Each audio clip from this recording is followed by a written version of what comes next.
Hi guys, welcome to the very first episode of When the Dust Settles.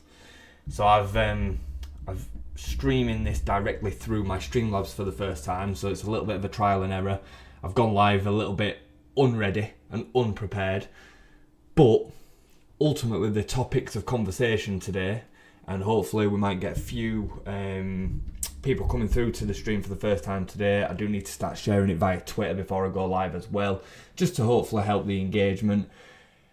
But we want to discuss, obviously, the match at the weekend. Leeds United coming from 2 goals down away at their Etihad to get back into it, seemingly about to take a point before conceding late on to lose 3-2. The start of that game and how we opened up in the familiar 4-3-3 before then changing it at half time into a 3-5-2, and now everybody seemingly thinking that we've fallen on the solution, and we might have done. So we're going to discuss that, and we're going to discuss Daniel Farke's immediate future and what it will look like before and after the Chelsea game. Now, I don't think it came as any surprise to any Leeds fan that Daniel Farke didn't see an exit on the back of the 3-2 defeat. I think if it had been a heavy defeat, I think the calls would have been very loud. I still think there's a lot of noise with regards to Daniel Farke, and I think some of it's justified, I think some of it's unfair. Funnily enough, the weekend and what happened actually left me with more questions than answers when it came to Daniel Farke specifically. But I don't think there was any surprises that he's still in a job today.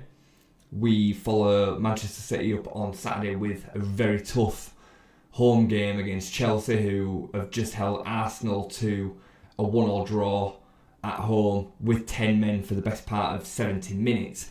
And it kind of begs the question of whether we've got the quality to be able to bridge that gap. Now, it will be said they've got a day less rest. They've played that game with 10 men. They're now without Moises Caicedo, so they've definitely got some challenges going into this game themselves. However, the quality that they're going to have on paper, 1-11 again, will trump us. You know, you can argue, with the exception of Wolves and Burnley, you could swap all of our 11 with any of the opposition and we would instantly improve as a consequence. And Chelsea is certainly one of the very best teams in the division this season. I actually think they'll push Arsenal and Man City all the way this season. It all depends on whether Europe will catch up with them or not. But the facts of the matter is they've got quality all over that pitch, especially in the final third. They've got some serious quality in attack. Defensively, I think they can be got at Ellen Road. I always back us to be competitive. We've seen against Villa and we've seen against Spurs, who were much better side than us. While we lost in both of them outings, we were the better side in both, especially against Spurs. I think Villa, first half we were excellent. So there's lots to be optimistic about. But coming to the point that I made earlier with regards to more questions and answers where Daniel Farke's concerned on the back of the Manchester City turnaround. Let's just say the turnaround until we concede in the 92nd minute. I personally found myself really frustrated on the back of the change at half time. And I'll tell you for why. So it's clear that Daniel Farke has seen it as a potential system that could work.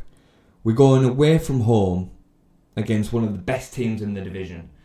We're going away from home after conceding several goals on several occasions in the same manner to which we saw 60 seconds into that game.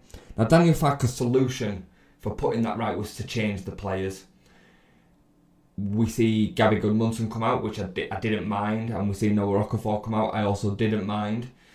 However, tactically, there's something amiss down that left-hand side in the way that we've again conceded a goal which has got to the byline and been cut back in. Now, some of it's down to player quality. That is a fact.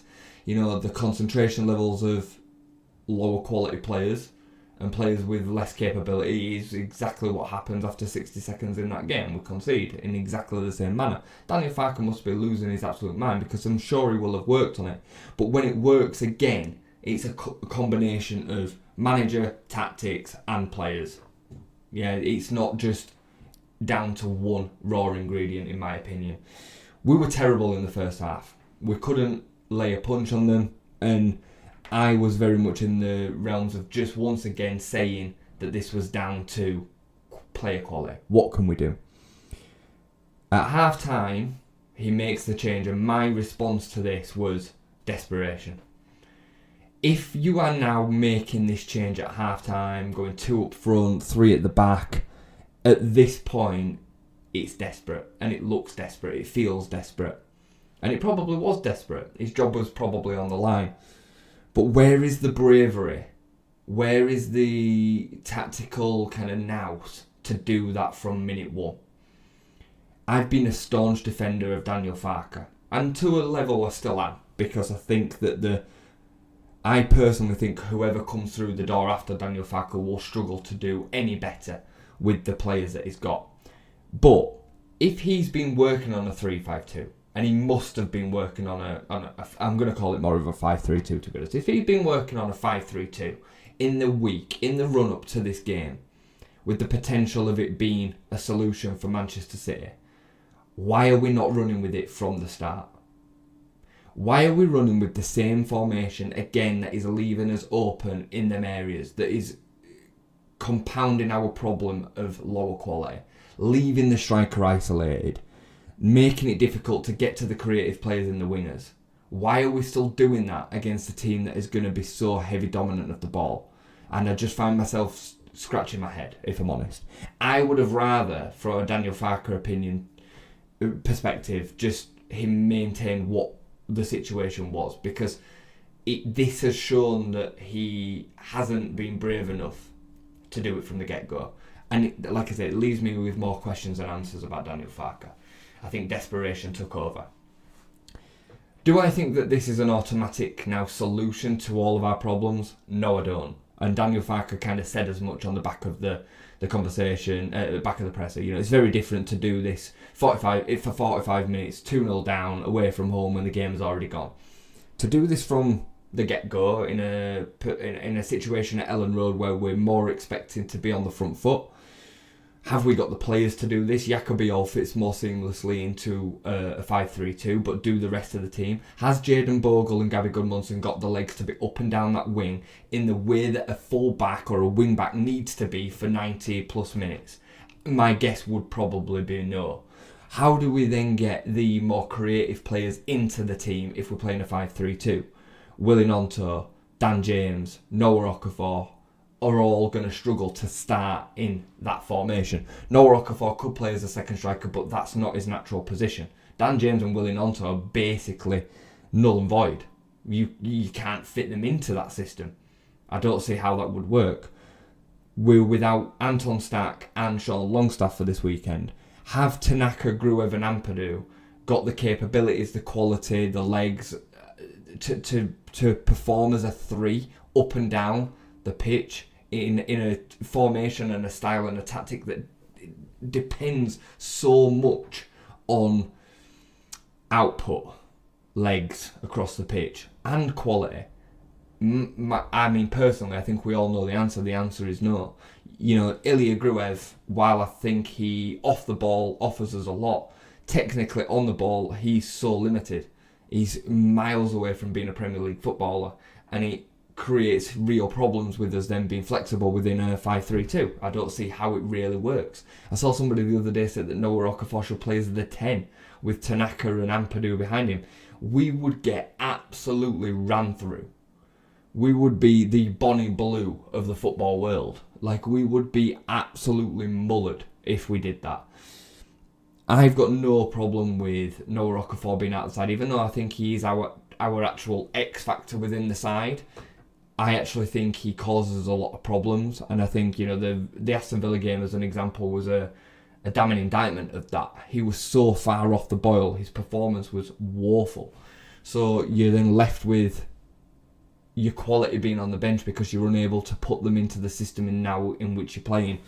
My gut feeling, and I think this is going to shock a lot of Leeds fans, I don't think he goes with it. I'm kind of on the fence. I'm 60-40 on what I think he will do on Wednesday night.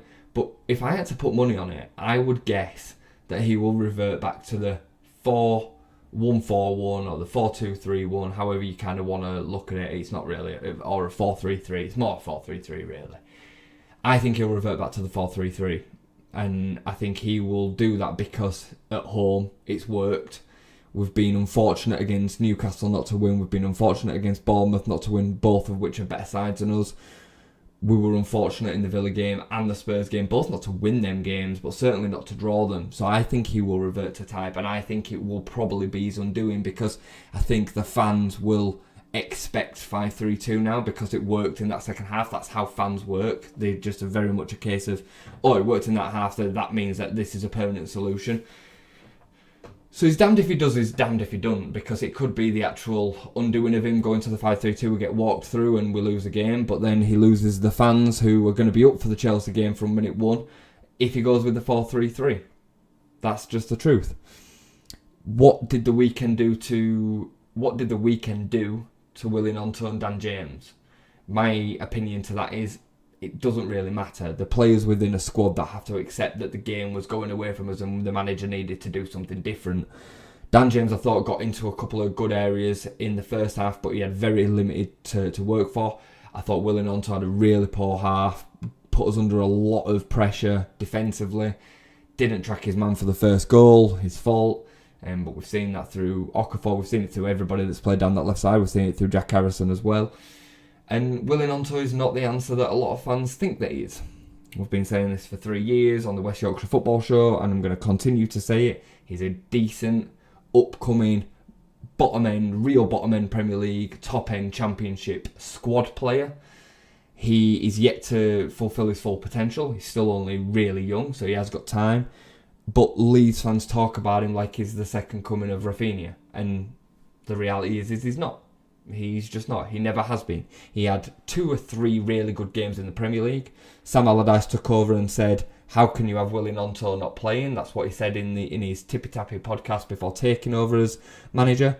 He then took over as manager. We lost the first game away at Manchester City with Willie Gnonto in the side, and guess what? He was then dropped for the rest of the season. So a very experienced manager went back on his own word and dropped Willie Gnonto. He then struggled for 2 seasons in the Championship to first off displace Daniel James, and then in the second season couldn't displace Manor Solomon or Daniel James. He was behind both Somerville and James season 1 and Solomon and James season 2, and rightly so as well. Injuries are a problem for him, and this isn't me hating on Willie Gnonto, by the way. This is just me equalising out the reality of where he is as a footballer within this squad. And I'm not saying that he should have done anything super different going forward the other way, but his petulance got in the way. He was losing the ball in the wrong areas. He was looking like a top-end Championship player. So, lots of questions. A lot more questions than answers when it comes to what's going to happen next. My gut feeling is still that Daniel Farke is on borrowed time. Not because I want to see him gone, just because I think the majority of the fan base, unfortunately, haven't got the stomach for a really difficult relegation battle. We're exactly where I expected us to be, and the fact that we're still within touching distance is a positive. We're 13 games into the season, we're in the bottom 3 on goal difference. There's this notion for some reason that now that we're in the bottom 3 that everybody around us is just going to start winning every game. That's not the case. The teams that will finish 16th and 17th will lose a lot of games as well, and they will still be within touching distance. Even if we lose all of the games between now and January, they will still be in touching distance. Maybe not within a win, but they'll be within 6 points. You know, the game will not be over. But that being said, we do need to start picking up points. We do need to start not just winning games, but drawing games at times as well. This losing run, 1 win in 7 or whatever it is now, is a problem. Of course it is. But it's not all on Daniel Farke. The players that are attributed to getting them results are still going to be the same, whether the manager is Daniel Farke, Jurgen Klopp, or someone in between.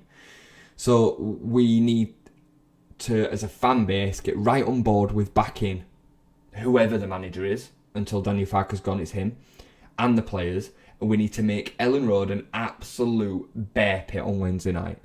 Now, I'll continue to say the same thing on the West Yorkshire Football Show. Go and watch our roundtable show on that channel tonight.